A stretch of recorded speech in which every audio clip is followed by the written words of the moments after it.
खतरनाक एक्सपीरियंस था, मैं क्या बताऊँ आपको, मुझे चक्कर आ गए थे रात को। आपने क्या विश मांगी होगी आप? तो सीक्रेट है। सीक्रेट होगी वो तो दिख गया आपको? दिख गया, अभी तो चांद निकल गया है। काफी रात के 2-3 दिवस से हम लोग उसका इंतजार करते थे कि कब हमारा चांद आएगा, कब हम उसका दीदार करेंगे। मंगल कामना के लिए अच्छा वर मिले आपको। पानी वगैरह कुछ नहीं पीते, ना ही बैठते हैं। करना आपकी मम्मी को फल मिलेगा, इतना तो आप कर ही सकते हैं। फर्स्ट टाइम बना रही हूँ। विश भी मांगते हैं और भगवान विश भी पूरी करते हैं। पहले पूर्वजों को देते हैं ना तो उनका मोक्ष होता है। नहीं, जो अपन वो कहानी में क्या कहते हैं, रजत तो करनी चाहिए, काफी पुरानी चल रही है। 24 एकादशी का फल मिलता है। कभी आपने ऐसा सोचा कि यार मेरे से नहीं हो पाएगा? होता है, लेकिन भगवान मन में सोचते हैं अपना आप शक्ति देंगे। और एक उपचट का व्रत करो तो 12 महीने की जो एकादशी का फल होता है वही एक उपचट का फल प्राप्त हो जाता है। भगवान की दिया बत्ती पूजा करके नहा धो के खड़े रहो बस। कि आपने बचपन में बताया होगा कि ये जो व्रत रखने से आपको कोई मनोकामना पूरी होती होगी।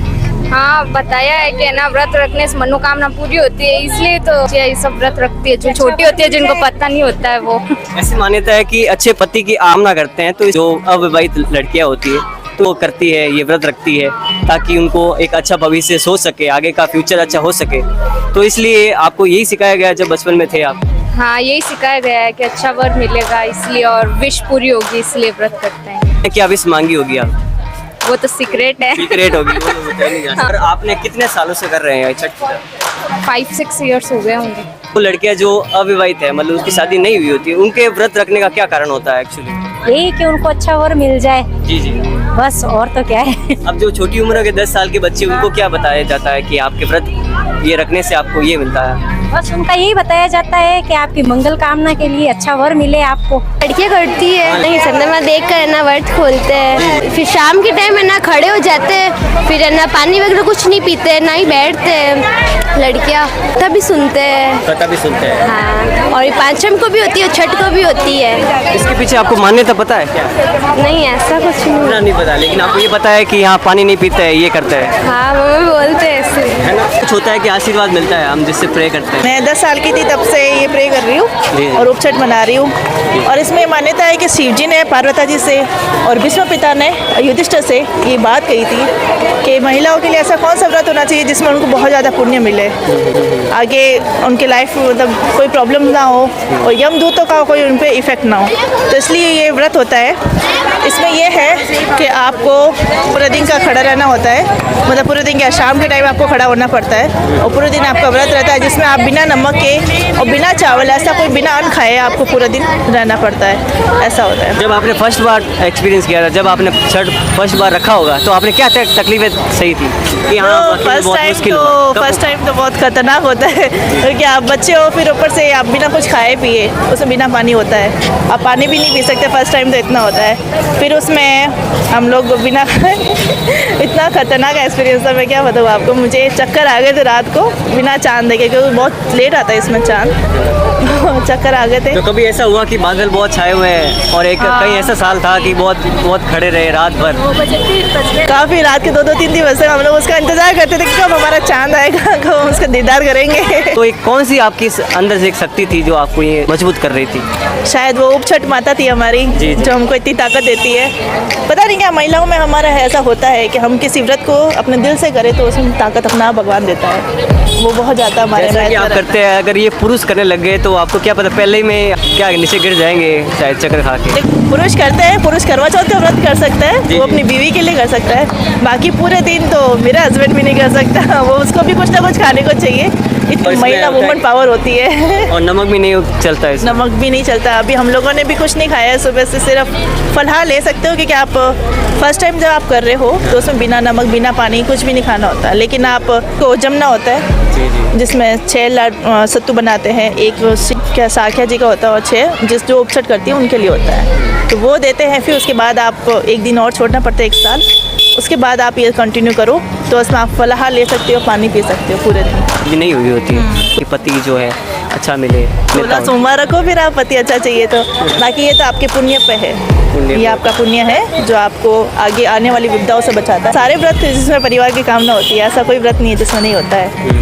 बस हमारी महिलाओं के लिए। अगर हम करवा चौथ भी रखते हैं तो पति देव को लंबी उम्र की हम दुआ मांगते हैं। जरूर, उसको वो तो पति देव का ही होता जी, है। जी। बोली वो दो चांद दिखते हैं, उसमें पति दिखता है और ये चांद दिखता है। तो ऐसा कुछ रोल नहीं होता है, सिर्फ महिलाएं होती है। तभी तो सारे आपको यहाँ पे महिला ही दिखी होगी। जी। पुरुष तो कोई काम ही नहीं है इसमें। हाँ। वो जो बहुत दूर से आते हैं वो साथ आए, बाकी ऐसा कुछ आपको ये बहुत बात बता दूं, जो आपको पता है ये बातें मेजरली कहीं अगर और इलाके में चले जाएं तो इतनी बातें नहीं। अपना जोधपुर सबसे महान है, इसमें ही सबसे ज़्यादा तीज त्योहार सबसे ज़्यादा सेलिब्रेट होते हैं। जैसे दींगा गौर आप कभी गए होंगे? दींगा गौर अपने जोधपुर के अलावा जयपुर, ये दो जगह है जहाँ पे बहुत ज़्यादा सेलिब्रेट होता है। जयपुर में तो उनकी गौरा माता है रखी हुई है, तो वो उनका मानते जाता है। लेकिन सबसे ज़्यादा जोधपुर में बैतमार मेला, गंगोर का मेला, इतनी लेडीज़ अपनी तैयार होकर फिर उसको इंजॉय करती है, वो अलग चीज़ है। वो सिर्फ अपने जोधपुर में होता है और कहीं नहीं होता है।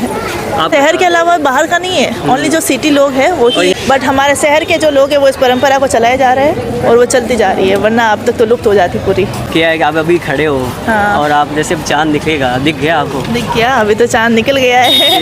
बस उसको पूजा करके अर्घ देके फिर हम लोग व्रत खोलेंगे इस चीज़ का। जी। जब एज आपकी थी, हाँ। किसी ने बताया आपको या आज ही आपको स्टार्ट कर देना चाहिए, या आपने खुद अपनी इच्छा से किया था?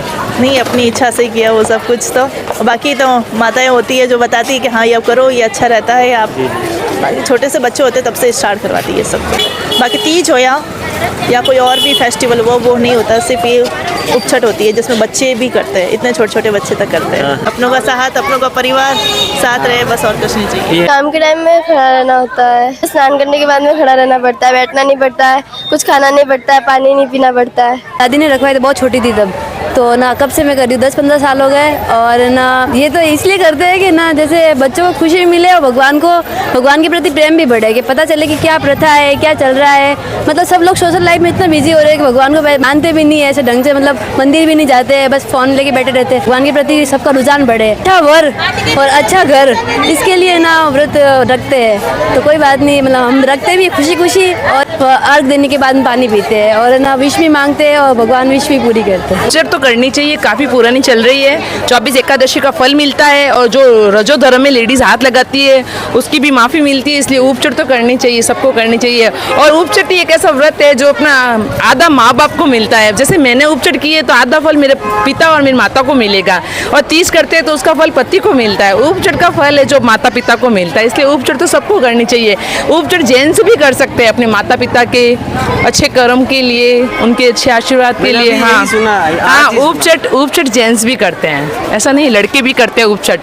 मैंने यही सुना है कई लोग। बहुत अच्छा है उपचट का, तो उपचट करनी चाहिए हर लेडीज को। पानी नहीं पिया हाँ, जाता। पानी नहीं पिया जाता है, अर्घ देख के फिर पानी पिया जाता है, और 24 एकादशी का फल मिलता है। आप चांद देख लियो? नहीं, चांद अभी निकला नहीं है, अभी निकला नहीं, अब निकलेगा तब। हाँ। अगर कुंवारी कन्या तो उसको ज़्यादा फल प्राप्त होता है। नहीं पी सकते, और क्या क्या?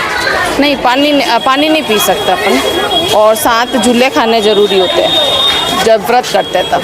साथ झूले खा के फिर पानी पी सकते हैं, थोड़ा सा पानी पी सकते हैं झूले खाने के बाद। बच्चों को कितना कब पता चला कि इसके बारे में क्या है और ये छठ पूजा है और ये उपछठ क्यों बनाते हैं? तो इनको धार्मिक रीज़न पता है?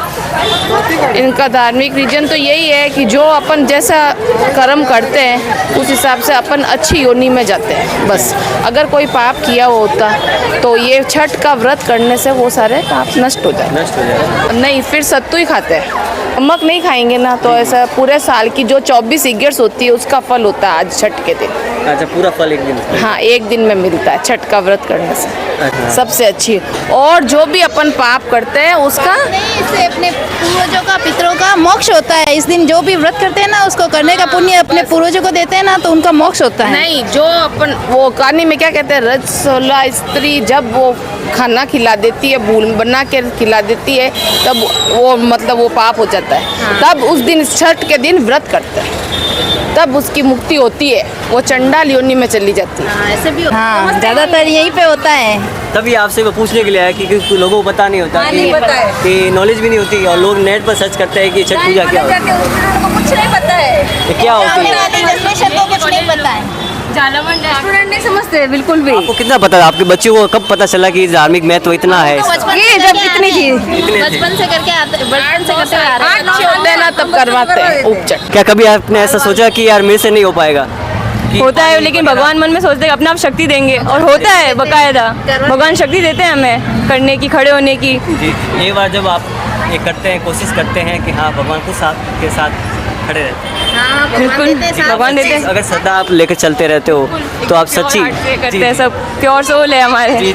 स्त्री धर्म में एवढी हो बहन कोई भी किनी जिम्मा दे तो पाप हो नहीं, वो पाप ने नाश करने वास्ते वो व्रत हो गए। व्रत है। हाँ। किस देवी को, किस देवता को प्रसन्न करने के लिए किया जाता और है? विष्णु भगवान ने, विष्णु भगवान को। उसने के पार्वती को मतलब जो पार्वती जी ने महादेव जी कहानी सुनाई थी जी। क्या व्रत करे और पुण्य मिलिया करे। मिलिया करे। हाँ, वो विष्णु भगवान रोया करे। और पानी नहीं पीना होता है। पानी नहीं पीना होता, ग्रहण नहीं करना होता, सगार नमक नहीं खाना होता है इसमें, कुछ नहीं खाना। खाने के बाद में शाम की पूजा के वक्त नहीं पीना है। शाम के समय तो पीना ही नहीं है, दिन भर पी सकते हो। खुलते हैं जब चांद को आराध्या देके कहानी वथा सुन के फिर तो परंपरा शुरू से फर्स्ट तो ये है कि परंपराएं आज से आज तक जो चली आ रही है, उन परंपराओं को आगे की पीढ़ी भी निभा रही है।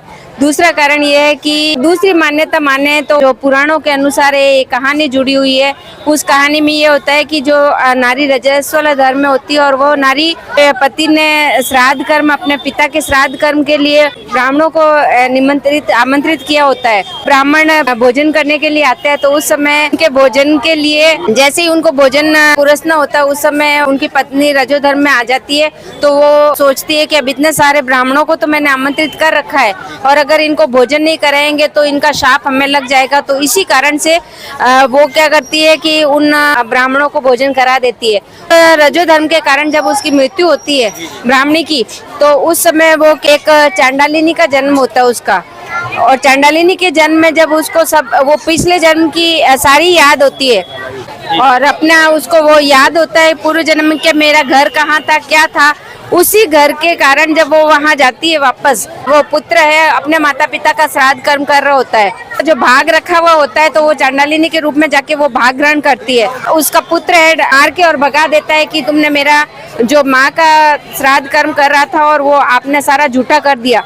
ब्राह्मणी अपने पुत्र के स्वप्न में जाकर कहती है कि मैं तुम्हारी माँ ही थी और मैंने तुम्हारा भाग ग्रहण किया, और मैंने इसलिए ये भाग ग्रहण किया क्योंकि मैंने जो पूर्व जन्म में था आपके पिता ने श्राद्ध कर्म किया था, और मैंने रजो धर्म के कारण पिता का जो ब्राह्मणों को आमंत्रित किया था, मैंने उसी रजो धर्म में भोजन करा दिया था। उस शाप के कारण मुझे ये चांडालिनी का जन्म मिला है। अब अगर आप ये उपचट का व्रत करो तो उसके पुण्य और उसका पुण्य का फल मुझे दो तो मेरी मुक्ति हो सकती है। तो ब्राह्मणी के पुत्र ने उपचट का व्रत किया, और उस उपचट के व्रत के फल के प्रभाव स्वरूप उसका पुण्य कर्म अपनी माता को दिया, और उसके हिसाब से वो चांडालिनी के से उसकी मुक्ति हुई। उपचट की मान्यता है और आज तक चली आ रही है। बालिकाएं होती है, छोटी होती है 10 साल से छोटी का, तो करवाते हैं कि भाई जो रजो धर्म में नहीं होती है उस समय अगर उनका उद्यापन किया जाता है तो उनको कोटि गुना फल प्राप्त होता है। बालिकाएं 11 से 13 के साल में की उम्र में जब रजो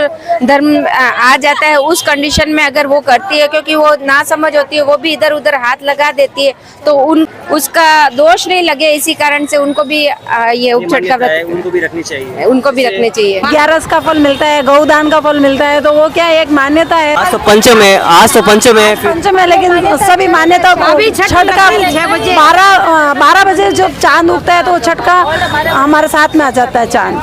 तो इसकी छाया है। हाँ, मान्यता यही है कि 11 की जो 12-11 करते हैं, वो एक छठ पूजा करने से हमें वो 12-11 का मतलब जो फल मिलता है। कि ये दोष किसको और नहीं लगे, ये हट जाए दोष, और जो मरा हुआ है ना उनको प्राणी को मुक्ति मिल जाए, मुक्ति मिलती, मोक्ष मिलता है उसको। वो है ना ये करती है, कोई यानी अपनी माताओं के लिए जेंट्स भी करते हैं, और शाम को है ना 6 बजे 7 बजे के बाद सब खड़े होते हैं कि करना आपकी मम्मी को फल मिलेगा, इतना तो आप कर ही सकते हैं। तो आपने बताया ना अभी प्रथा ये क्यों होती है, तो आपको पता है क्योंकि आपकी बच्चियों को इतना नहीं पता होगा। नहीं, इनको तो ये जैसे फर्स्ट बार की है तो धीरे धीरे तो क्रेज था, बस हमको भी करना है, वो क्रेज था।